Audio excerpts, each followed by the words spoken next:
Elizabeth and I want to thank ChiroSecure for giving us this platform and always looking out for the backs of chiropractors. So Elizabeth is going to take a little bit of a nap as we hang out, and she'll be back at the end. So you have a good night nap there, Elizabeth. Hi, I'm Dr. Monika Buerger, and I am super excited to bring you information regarding specific nutrients and preconception, prenatal, and neurodevelopmental care. So this is number 2 in our series. We have covered vitamin D before, but now we're going to cover a well talked about nutrient in the world of methylation. And we're going to talk about something that drives me bonkers. So we're going to talk about folate. We're going to actually talk about folic acid versus folate. So let's start there. Let's break it down for you. Folic acid is a synthetic form of folate that is hard for the body to break down, but has a high bioavailability versus food forms of folate. This may surprise many of you. Food forms of folate, depending on the integrity of the microbiome, can be easy or difficult to break down, and its bioavailability is only about 50%. So I know that's a surprise to some. Folic acid, if it's broken down and metabolized, its bioavailability is about 80%. Food forms of folate, its bioavailability is only about 50%. Now, we have a third choice, a third contender here, are supplemental forms of methylfolate. 5-methyl tetrahydrofolate, 6L methyl tetrahydrofolate. You'll see those on supplement labels. Those are easier for the body to break down, easier than folic acid. And that bioavailability is about 80% as well. So those are 3 categories we're looking at. Now, why do we want to take a little keen eye to folic acid? Well, there's a couple of reasons there. First of all, it's harder to break down. There is a gene or an enzyme that reduces it from that form down to a folate form. It's called, the gene is DHFR. You don't need to know that. But if that gene is stressed out, either because of mutation or not, just because you're stressed out, you're going to have a harder time breaking down folic acid to even get to use it. And the other thing that can happen is you can end up with this thing called unmetabolized folic acid. That's what I want to focus on because I just got an amazing new paper that I want to share with you. So, unmetabolized folic acid is linked with things that we don't want. First of all, it can go into the cell and it can block the folate receptors from being able to grab onto the good stuff and utilize it. So that's one thing. The other thing is unmetabolized folic acid is associated with things like cancers, cardiovascular risks, and neurodevelopmental disorders.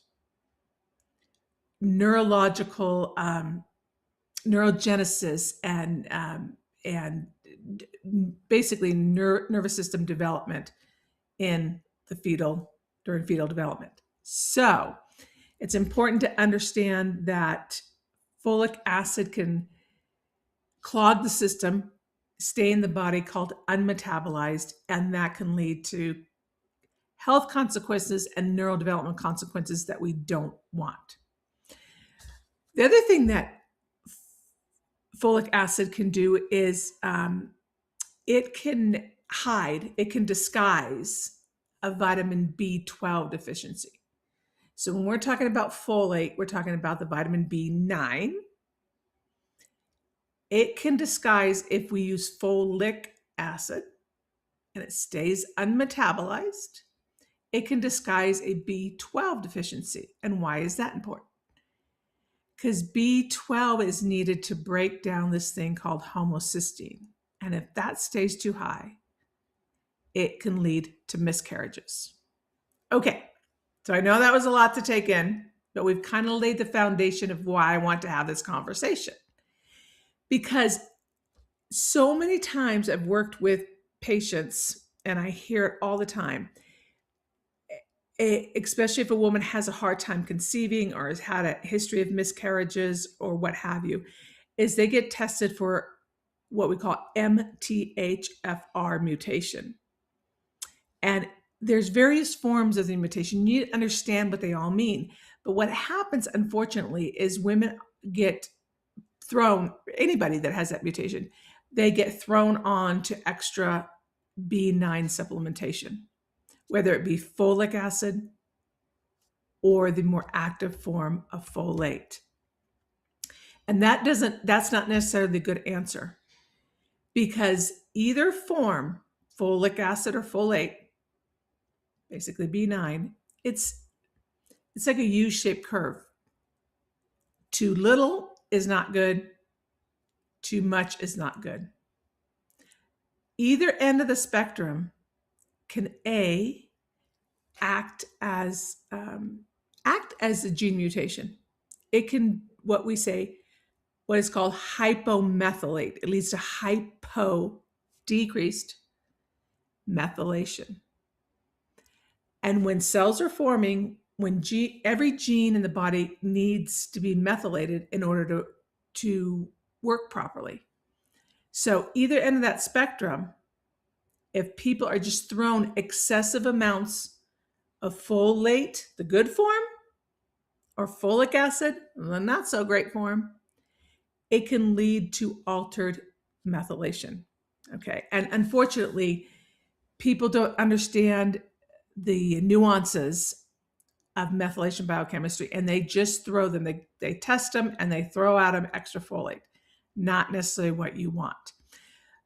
So it's important to be able to test to see if a person's too high or too low, and to know what form to use.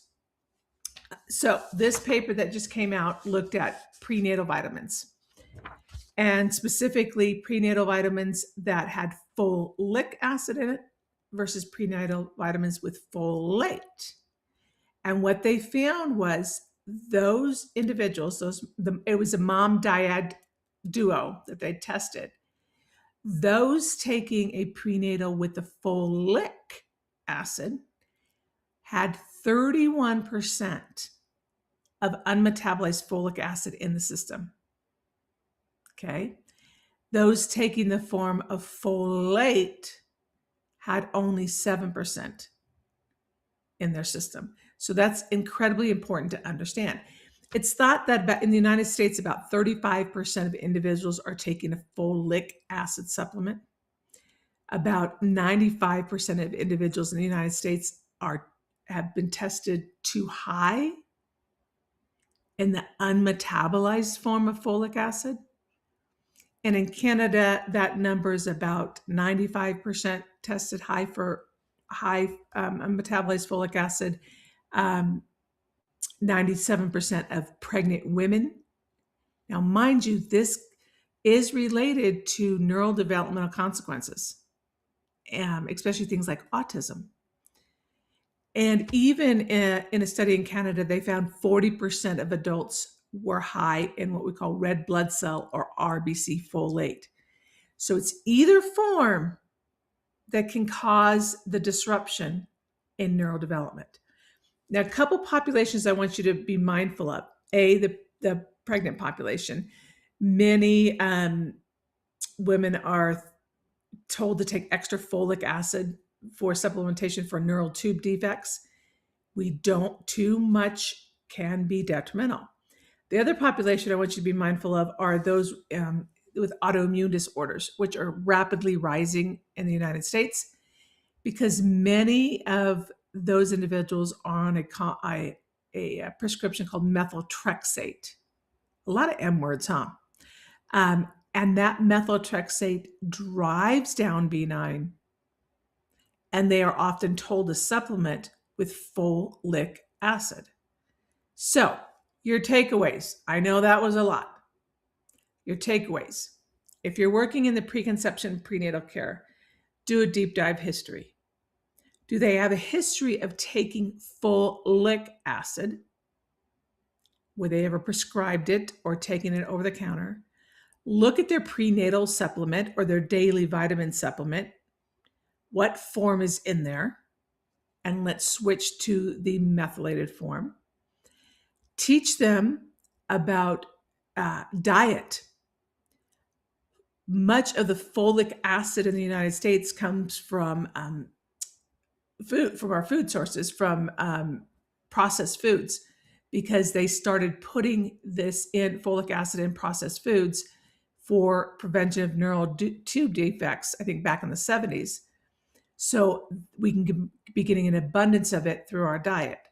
So we want to do a history of the diet, switch them to whole foods with natural folates.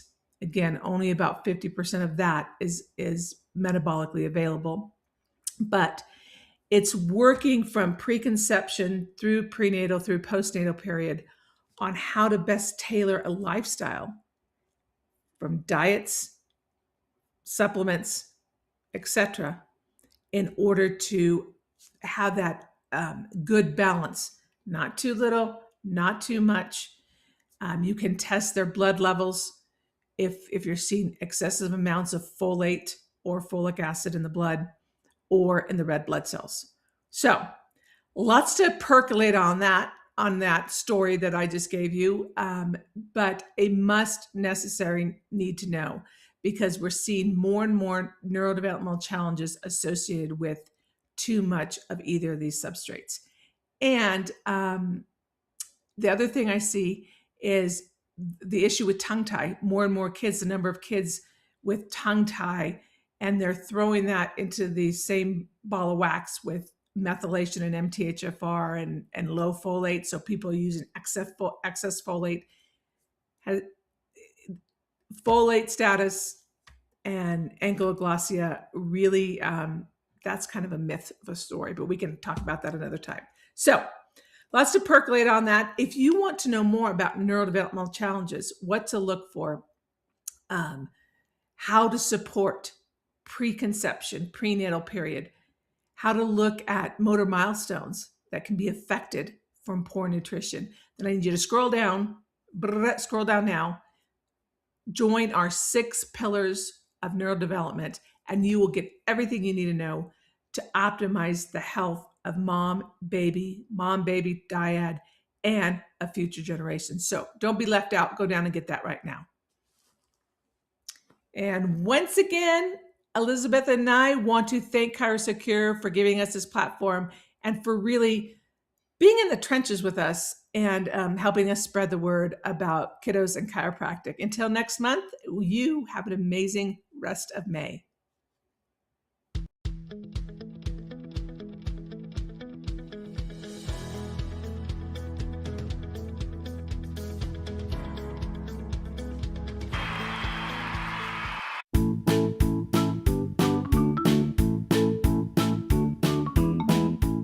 Today's pediatric show, Look to the Children, was brought to you by ChiroSecure.